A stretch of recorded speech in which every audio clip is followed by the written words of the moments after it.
کیا آپ جانتے ہیں کہ بعض لوگ عبادت تو کرتے ہیں لیکن ان کے دل کو سکون نہیں ملتا؟ آخر ایسا کیوں؟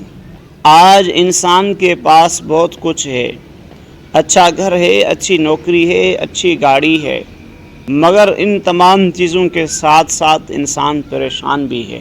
سوال یہ پیدا ہوتا ہے کہ انسان کے پاس تمام چیزیں موجود ہیں، پھر بھی انسان کے اندر بے چینی کیوں رہتی ہے؟ کیونکہ دل کا سکون چیزوں میں نہیں ہے، دل کا سکون، دل کا اطمینان اللہ رب العزت کے ذکر میں ہے۔ قرآن مجید میں اللہ پاک فرماتے ہیں کہ انسان کے دلوں کا سکون اللہ رب العزت کے ذکر سے حاصل ہوتا ہے۔ ہم دنیا کے پیچھے بھاگتے ہیں مگر اپنے رب سے اپنا تعلق کمزور کر دیتے ہیں۔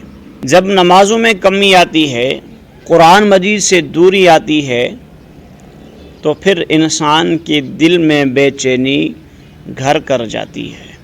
اگر آپ کو سکون چاہیے تو آپ کو اپنے رب سے تعلق مضبوط کرنا ہوگا۔ نماز کی پابندی کریں، قرآن مجید کی تلاوت کی کثرت کریں اور استغفار کی کثرت بھی لازمی کریں۔ یاد رکھیں کہ سکون دولت سے نہیں بلکہ اللہ رب العزت کی قربت سے ملتا ہے۔ اللہ تعالی ہمیں اپنا قرب نصیب فرمائے، آمین۔